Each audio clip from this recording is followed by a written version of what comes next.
नमस्कार मंडळी, मी सुप्रिया स्वागत करते एका छोट्याशा मिनी ब्लॉगमध्ये. तर ही माझी आई आहे, चुलती आहे आणि ही माझी बहीण आहे, ही माझी भाऊजाई आहे. तर आत्ताच मी जळगावला पोचलेले आहे, फ्रेश झाले आणि थोडंसं जेवले की लगेच निघाले मार्केटमध्ये. तर तुम्हाला मार्केट फिरवायचं होतं मला जळगावचं.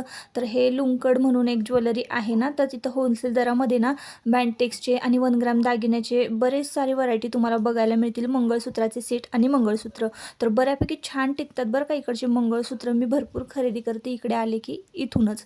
तर हातमागावरचं दुकान आहे बघा इकडं, कापड दुकान. तर तिथं पण भरपूर व्हरायटी तुम्हाला हातमागावरचे जे वर्क केलेले कुर्ती साडी जे आहे ते बघायला मिळतील. त्यानंतर मार्केटमध्ये आले आणि इथं 100 रुपयापासून 5-6 हजारापर्यंत चे ब्रायडल सेट होते नेकलेसचे, ते पण खरंच खूप छान होते. जळगावला आले ना तर मी आवर्जून हिरव्या बांगड्या घेते, कारण इकडं खूप स्वस्त असतात, 30 रुपये 40 रुपये डझन आणि वाईला 400 रुपये 300 रुपये डझन असतात.